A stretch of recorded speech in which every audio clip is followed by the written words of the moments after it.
चंद्रपूर जिल्ह्यातील कोरपणा तालुक्यामध्ये लैंगिक अत्याचाराचा प्रकार घडला आहे। काँग्रेस नेत्यांनी हा लैंगिक अत्याचार केला आहे। या प्रकरणी भाजप नेत्या चित्रा वाघ या ठिकाणी पोहोचले आहेत। त्यांनी घरच्या लोकांशी बातचीत केली आहे, पीडित कुटुंबाशी बातचीत केली आहे। त्यांच्याशी जाणून घेऊ आपण, जेव्हा पीडित कुटुंबाला भेटलं तर आपल्याला काय माहिती नेमकी मिळाली? नाही, अतिशय संताप आणि चीड येणारी ही गोष्ट आहे की ज्या पद्धतीने शाळा चालक जो हरामखोर होता अमोल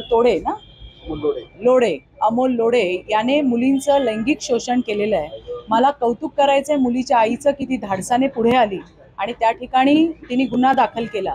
यामध्ये ही एकटी मुलगी नाही, जबाबदारीने मी तुम्हाला सांगते, हा त्या मुलींना गुंगीच्या गोळ्या खायला घालायचा आणि त्याच्यानंतर त्यांच्यासोबत जे आहे ते दुष्कर्म त्या ठिकाणी करायचा। हा हरामखोर पळून जात होता असं सांगितलं जातंय की काँग्रेसच्या नेत्यांनी त्याला इथून पळायला मदत केली, पण अकोल्याला त्या ठिकाणी त्याला अटक झाली।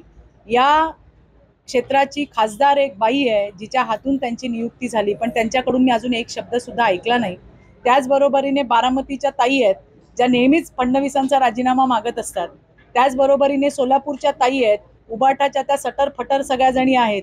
त्याचबरोबरीने आणखीन मुंबईमध्ये सुद्धा एक काँग्रेसची ताई आहे, परंतु फक्त हा युवक काँग्रेसचा अध्यक्ष होता आणि त्याच्यामुळे कुणी बोलायला तयार नाही। मी तर आवाहन केलं, ताई बोला, याच्यावरती बोललं पाहिजे, कारण हा विषय राजकीय नाही, हा सामाजिक विषय आहे आणि अशा हरामखोर लांडग्यांना चेचून काढणं हे आपलं तुमचं माझं सगळ्यांचं काम आहे। परंतु दुर्दैवाने तसं होताना आपल्याला पाहायला मिळालं नाही। काँग्रेसच्या म्हणजे राहुल गांधी विचार मंचचाही अध्यक्ष होता, तर राहुल गांधीच्या मोहब्बत की दुकान में क्या क्या भर के रखा है वो हमने देखा। आत्ताचा जो आमदार इथले धोटे आहे त्यांनाही 5 वर्षापूर्वी त्यांच्या आश्रमशाळेमध्ये असेच प्रकार घडले आणि त्यांना त्या ठिकाणी जेलमध्ये ते होते। आणि असे हे काम करणारी जी लोक आहेत ती कशा पद्धतीने या लहान लहान मुलींचं शोषण करतायत ही गोष्ट समोर आली। अत्यंत संतापजनक अशी गोष्ट आहे। यामध्ये मुलीच्या आईने हेच सांगितलं की आम्ही आमचं पोटाला चिमटा लावून मुलीची 6,000 रुपये फी भरत होतो। या शाळेमध्ये या हरामखोराची बायको आणि वहिनी सुद्धा आहेत आणि असं असताना सुद्धा याने या मुलींसोबत केलंय। मुलींचं वय अवघं 10-12 वर्ष आहे। तुला फाशी देऊन टाकीन, तुझ्या आजीला मारून टाकीन, तुझ्या बापाला मारून टाकीन, अशा धमक्या देऊन याने मुलींवरती अशा पद्धतीने लैंगिक अत्याचार केलेला आहे। या हरामखोराला आम्ही सोडणार नाही। तो आता सध्या पोलिसांच्या ताब्यामध्ये आहे। मला वाटतं सुधीर भाऊ कालच उज्ज्वल निकमजी यांच्याशी सुद्धा बोललेत। चांगल्यात चांगले उज्ज्वल निकमांसारखे वकील उभे करून हा लढा आपण त्या ठिकाणी लढू। पॉक्सोच्या अंडर सगळे गुन्हे सुद्धा दाखल झालेले आहेत।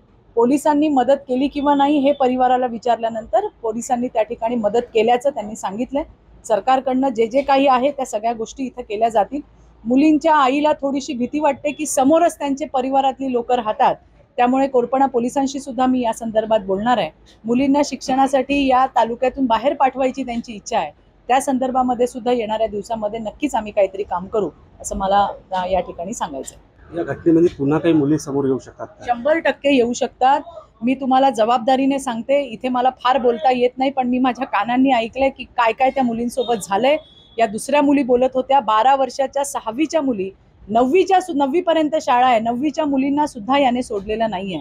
त्याच्यामुळे तुमच्या माध्यमातून कोरपणाच्या सगळ्या ताईंना माझा हात जोडून विनंती आहे की ताईंनो, पुढे या, असल्या हरामखोरांना शिक्षा झाली पाहिजे। जी हिम्मत या मुलीच्या आईने दाखवली तीच हिम्मत तुम्ही सुद्धा सगळ्यांनी दाखवायला पाहिजे असं मला हात जोडून तुम्हाला सांगायचं। तर चित्रा वाघ, निलेश धाट, TV9 मराठी, कोरपणा, चंद्रपूर।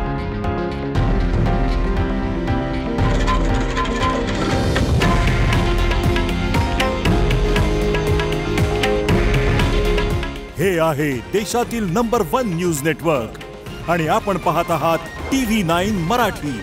काळजी तुमची, हित महाराष्ट्राचं।